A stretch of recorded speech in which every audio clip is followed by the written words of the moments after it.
जनसामान्यांचा निर्भीड निपक्ष बुलंद आवाज जनता ठाणेदार न्यूज। संगमनेरमध्ये रमजान निमित्त मुख्य बाजारपेठ वाहतूक कोंडी, अवजड वाहने बाह्यवळण मार्गाने वळवण्याची मुस्लिम बांधवांची मागणी।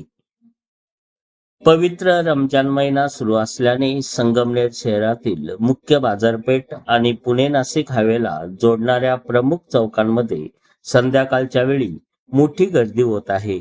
या गर्दीमुळे होणारी वाहतूक कोंडी लक्षात घेता नागरिक आणि रुग्णवाहिकांची गैरसोय टाळण्यासाठी सायंकाळच्या वेळी अवजड वाहतूक बाह्यवळण मार्गाने बायपास वळवण्यात यावी, असे आवाहन मुस्लिम बांधवांनी पोलीस प्रशासनाला केले आहे।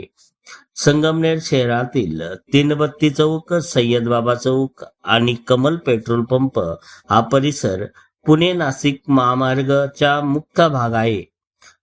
रमजान निमित्त रोजा सोडण्याच्या इफ्तार वेळी संगमनेरमध्ये दररोज संध्याकाळी या भागात खरेदीसाठी नागरिकांची मोठी वर्दळ असते।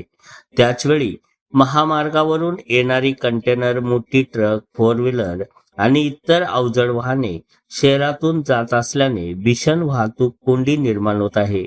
यामुळे सामान्य नागरिकांनी पायी चालणे कठीण झाले आहे। अतिदक्षता सेवा देणाऱ्या रुग्णवाहिका, अँब्युलन्स तासनतास जाममध्ये अडकून पडत आहे। स्थानिक व्यापाऱ्यांच्या व्यवसायावरही याचा परिणाम होत आहे। पोलीस प्रशासनाला कळकळीची विनंती, वाहतुकीचे योग्य नियोजन व्हावे यासाठी मुस्लिम समाजातील नागरिक आणि स्थानिक तरुणांनी पुढाकार घेतला आहे।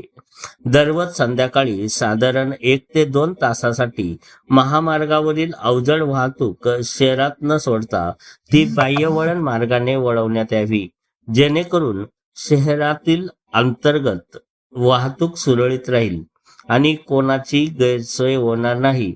पवित्र रमजान महिना असल्याने सर्वांचीच लगबग असते। रुग्णवाहिकेसाठी अत्यावश्यक सेवेला मार्ग मोकळा मिळणे गरजेचे आहे। प्रशासनाने फक्त संध्याकाळच्या 2 तासासाठी वाहतूक मार्ग बदलण्यास सर्वांनाच दिलासा मिळेल। जनता ठाणेदार न्यूज रिपोर्ट, रामा लोखंडे, संगमनेर।